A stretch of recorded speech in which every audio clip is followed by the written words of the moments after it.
R&B and soul songs. Every single one of them was despised, banned, boycotted, called dangerous, called disgusting, called everything but what they actually were. Honest. Take a look at me. Tell me, do you... Some were hated by radio programmers. Some were hated by feminist organizations. Some were hated by the whole country. And a few of them are hated to this very day for reasons that have nothing to do with the music. Girl, please, let me stick my key in your ignition, babe. These are the most hated R&B and soul songs in history. And before we're done, you're going to have a real opinion about every last one of them. Number 10, Let's Make a Baby, Billy Paul, 1976. Take my hand while we walk. Here's what nobody talks about when they talk about the golden age of Philadelphia soul. Some of those records made the moral gatekeepers of that era absolutely furious. Baby. Oh, baby, come on. Billy Paul was a Philly soul legend. You know him. Me and Mrs. Jones. One of the most heartbreaking R&B songs ever recorded. Number 1 for 3 weeks in 1972, Grammy Award winner. The man could do no wrong. Oh, baby, come on. Then came 1976. Kenny Gamble and Leon Huff wrote him a song called Let's Make a Baby. And here's where the story should just be about music. But it wasn't. Let's bring another life into the world. Operation Push, one of the most influential civil rights organizations in America, publicly criticized the record. Radio stations across the country reacted unevenly. Some edited the title out of their own playlists. Some avoided it altogether. Let's have this baby. A song that wasn't particularly explicit by today's standards had programmers nervous just because of what it was asking for out loud. Here's what gets me about this. Let's bring another life into. Let's Make a Baby, when you actually listen to it, is a gentle, beautiful ballad. It's not aggressive. It's not graphic. It's two people in love talking about starting a family. But 1976 didn't want that conversation happening on the radio. Not in those words, not stated that plainly. A little boy, a little girl. Don Cornelius even acknowledged the controversy when Billy appeared on Soul Train that year. When he asked who wrote the song, the whole studio erupted in uncomfortable laughter. Not because it was funny, but because nobody knew what else to do with it. Look back, he'll look straight ahead. We'll teach him the truth. The record peaked at number 18 on the R&B chart, Billboard Pop, number 83. That gap tells you everything about what that controversy cost it.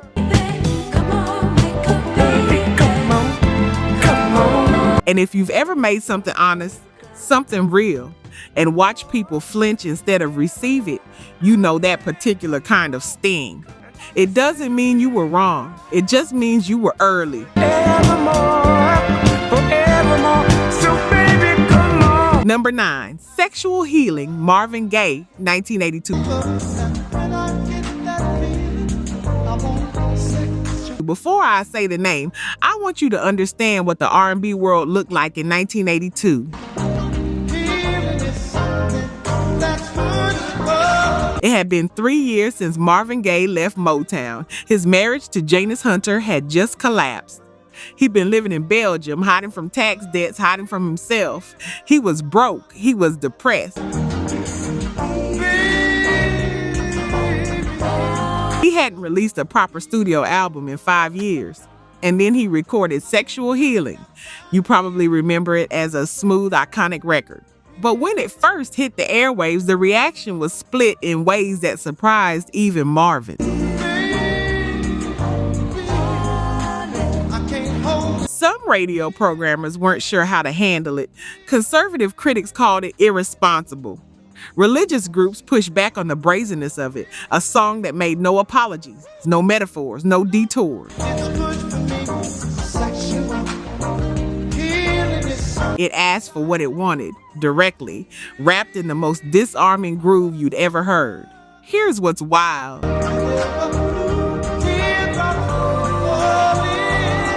Columbia Records initially wasn't sure they had a hit. Marvin had to fight for the production choices on that record. The synth drums, which are now iconic, were considered a risk at the time, and then the irony hits.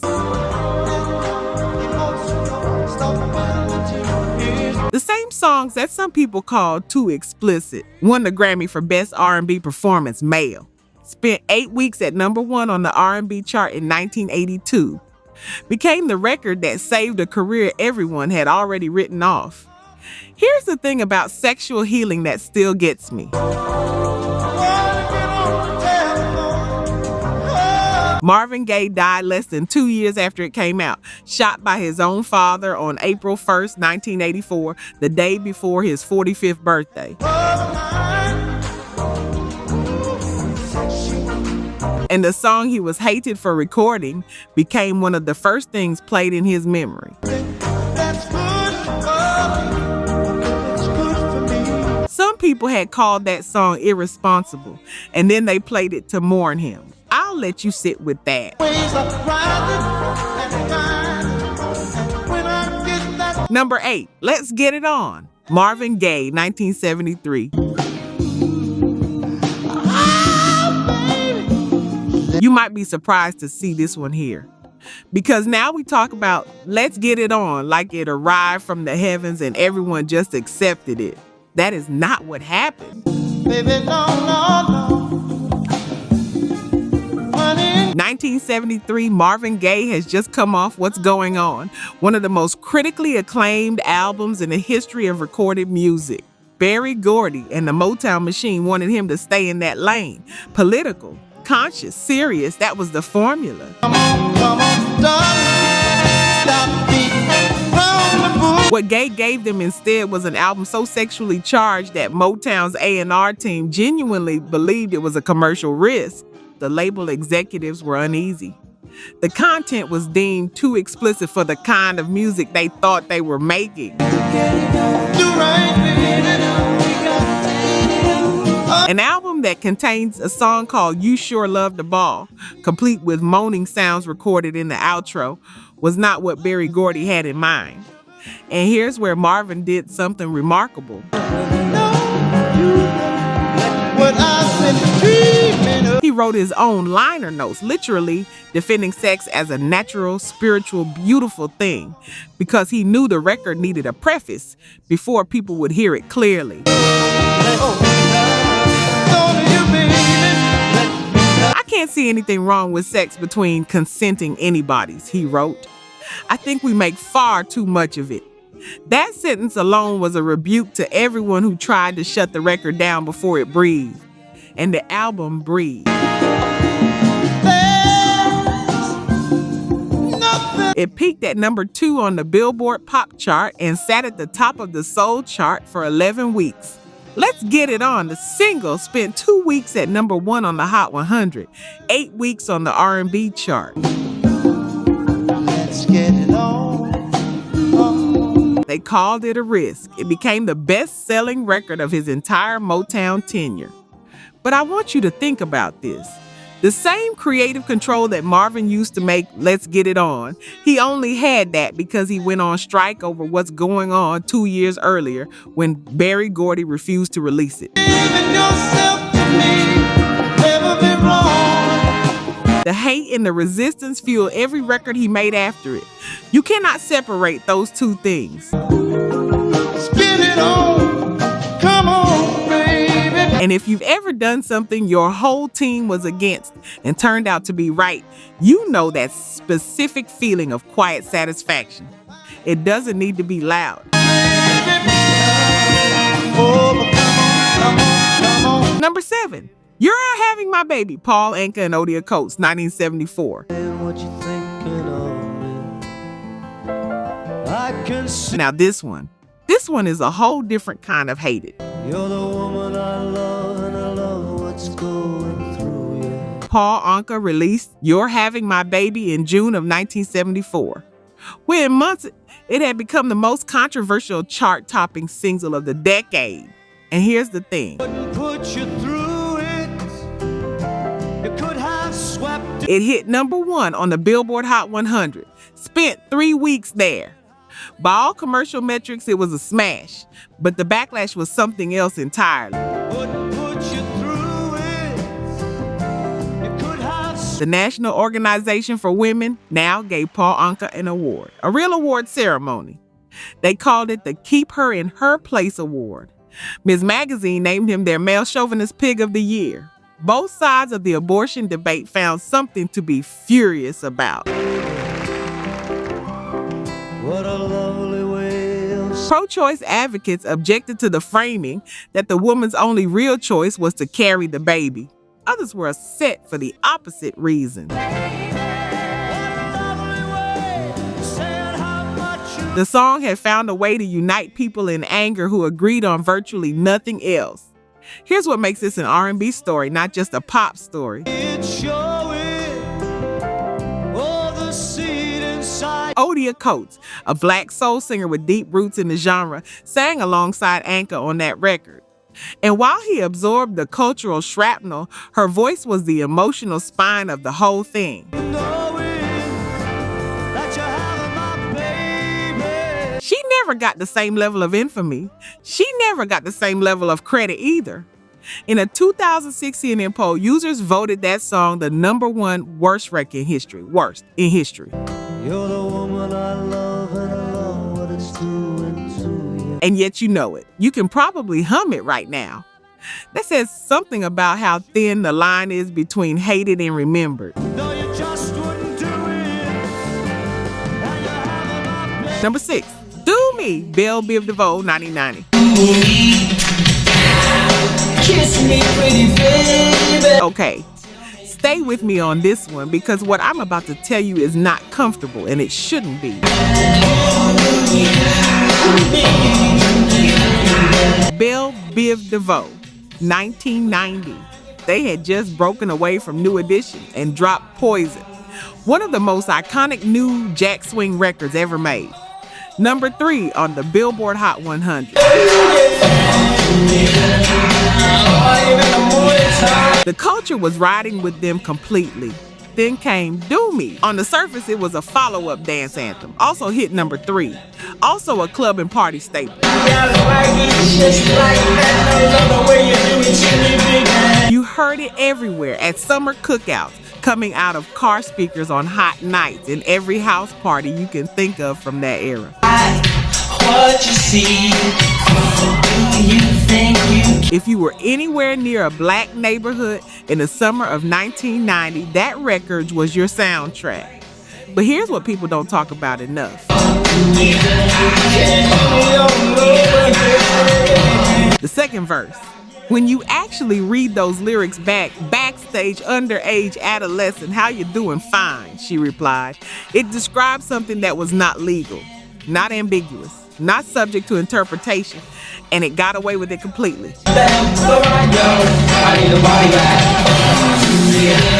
Nobody pulled it from radio. Nobody banned it. It sold millions. I know. I didn't want to say it out loud either. But we're talking about the most complicated songs in this music's history, and the discomfort of that verse is part of the record's real story. Some people say it was the times, that the industry was different, that nobody was listening that closely. Others say that's exactly the problem. You probably know which side you're on. What I will tell you is this: BBD were 23 years old when they recorded it. Young enough to have been pushed into a concept by producers who want to edge over New Edition's clean image, and old enough to have questions. The truth is somewhere in that gap, and it doesn't make the music less catchy. It just makes it more complicated than the party version of the story lets you believe. Number 5, Freak Like Me, Adina Howard, 1995. 'Cause it's all about the dog in me. Adina Howard was from Grand Rapids, Michigan. She was 22 years old when she walked into a studio and recorded a song so unapologetically explicit that it became a flashpoint for an argument the music industry had been avoiding for years. In all the flavors you California need. Freak Like Me hit number 2 on the Billboard Hot 100 in 1995, number 2 on the R&B chart for 4 weeks. Platinum certified, by every commercial measure a hit. You bring out the freak in. But Adina Howard was widely ridiculed. That's not my word. That's the word used on her own official bio. Feminists attacked her for the album's cover art. You know that the man has got to deal with it. Conservative commentators called the song morally reprehensible. Radio programmers gave her record's awkward conditional airtime. Here's the question nobody wanted to ask out loud. Why was a woman saying what male R&B artists had been saying for 20 years suddenly the problem?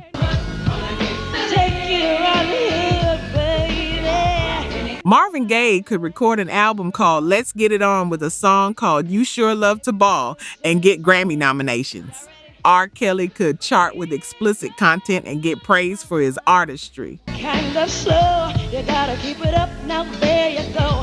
That's just what. But Adina Howard said the exact same things from a female perspective and got ridiculed into near obscurity after one album. Her second album was shelved by Elektra Records in 1997. Like me. Promotional copies of that shelved record eventually sold for hundreds of dollars on the collector's market. She put out her first officially released album in 2 decades in 2017. I'm that kind of girl. I got a freaky secret, everybody. And some of y'all just said that's not fair out loud. I heard you. Because you're right. The double standard didn't just cost her chart positions, it cost her a career. The industry penalized her for doing exactly what it rewarded everyone else for. And it did it quietly enough that most people never noticed the injustice until it was too late to fix. But we don't have to pretend it didn't happen. That's why we're here. Number 4, Bump and Grind R. Kelly, 1994. I need to be careful here because this song carries weight that goes far beyond the music. But I'm going to tell you the full story because the full story is the only one worth telling. 1994, R. Kelly releases Bump and Grind off his debut solo album 12 Play. The record was explicit in a way that made radio programmers nervous from day one. The original version was pulled from some top 40 rotation almost immediately. A remix, the old school version, was issued specifically to get it more airtime. It didn't matter. The song still spent 12 weeks at number 1 on the R&B chart. 12 weeks. The longest running number 1 R&B single of 1994. It also interrupted Ace of Base's 6-week Hot 100 run, one of the biggest crossover records of that year. That's how unstoppable that groove was. And here's where the discomfort lives. Because in 1994, R. Kelly was also marrying a 15-year-old girl, Aaliyah, with forged documents. That was happening at the same time that song was at the top of the charts. Most people didn't know it then, but we know it now. Bump and Grind went on to appear in films, video games, TV shows. A generation grew up with it as a slow jam staple. You probably heard it at a house party you still remember. You might have slow danced to it at a school dance and had no idea what you were dancing to or who had made it.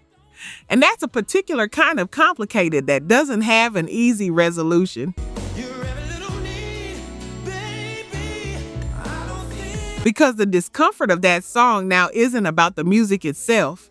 It's about what we now know was happening behind it. What was happening to real people while the world danced. I'm I'm not going to tell you how to feel about it. I think you already know. Number 3, Justify My Love, Madonna, 1990. You might be asking yourself what Madonna is doing on an R&B and soul countdown. Stay with me.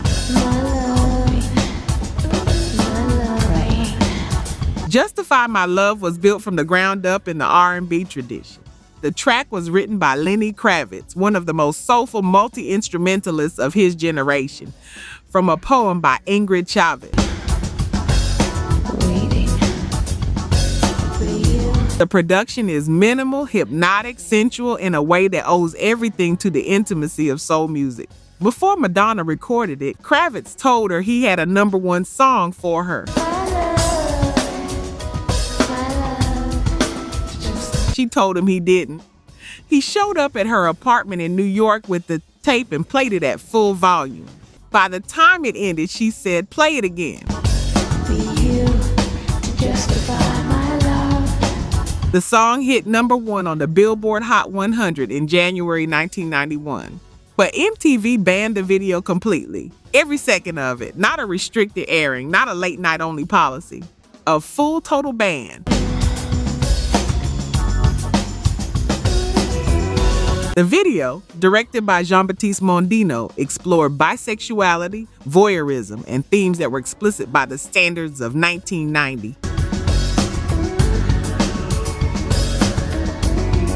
It was shot in black and white in a Paris hotel hallway. It was challenging. And MTV, still less than a decade old as a network, called the content unacceptable. Here's what happened next. Madonna released the video as a VHS single for $9.98. Fans bought it in huge numbers. It became one of the first commercially successful video singles in music history. The band made it bigger than airplay ever would have.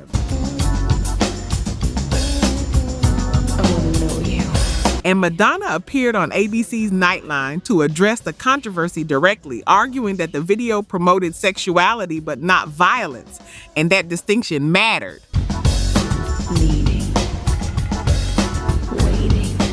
If you've ever been told you couldn't say something and said it's louder because of that, you understand exactly what she did. Number 2, Ignition Remix, R. Kelly, 2002. Let me tell you something you already know, but might not have fully reckoned with. Once I hit them switches, babe, and I'm about to take it. Ignition Remix is one of the most well-constructed R&B records ever made. That is not a controversial statement. Go faster, babe. Girl, you're dealing with a pro behind this wheel, babe. Music critics, producers, artists across the board, that record is studied and referenced as a masterclass in groove, in hook writing, in effortless feel. It spent 5 weeks at #2 on the Hot 100. Do it slow. I'ma stop when I hear you say. It's been in movies, commercials, TV shows, memes. It has become genuinely embedded in the culture at a molecular level. Going up and down and we smoking and we drinking just a thug in it. And R. Kelly, Robert Sylvester Kelly, was convicted in 2021 on federal racketeering and sex trafficking charges. In 2022, he was sentenced to 30 years in prison. That's the full story of this record now. 80 on your freeway. Girl, I won't stop until I try. You cannot separate those two things, the song that everyone knows and the man who made it. Here's what's worth sitting with. There are people who grew up with that song as a pure, joyful memory, a Saturday morning, a road trip, a moment of carefree happiness, and who now don't know what to do with that memory. And that discomfort is real. So tell me, have you ever driven a stick, babe? You be screaming. It doesn't make you a bad person for having loved the record before you knew what you now know. But it does add something of you in how you carry it going forward. Trump, babe. So buckle up, 'cause this can get bumpy, babe. The hatred that surrounds Ignition Remix now is not about the music. It never was. It's about accountability. about what we were willing to look past for the sake of a good groove. Radio up, we all up in the back. We got this bouncing, we. And whether we can honestly say we'd make the same choice again. I already know how the comments are going to be split on this one. I buckle up 'cause this can get bumpy, baby. Girl, we gon' mess around. Number 1, Blurred Lines, Robin Thicke feat. Pharrell Williams and T.I. 2013. Try to domesticate you, but you're an animal, baby. In the summer of 2013, Blurred Lines was inescapable. It sat at number 1 on the Billboard Hot 100 for 12 consecutive weeks. 20 UK university student unions banned the record from being played at campus events. The Daily Beast called it kind of rapey. Feminist scholars wrote papers about it. Cable news dedicated segments to it. Over 20 student unions in the UK banned it from their campuses, an unprecedented act of censorship aimed at a single song. Hand waiting for you to salute and chew, did pimp. Not many women can refuse, did pimpin'. And Robin Thicke, under oath in a deposition for a separate copyright lawsuit, admitted he hadn't actually written the song at all. That Pharrell Williams had written the melody in every lyric, while Thicke was present in the studio impaired on painkillers and alcohol. The record would have happened with or without me, Thicke said. I just was lucky enough to be there.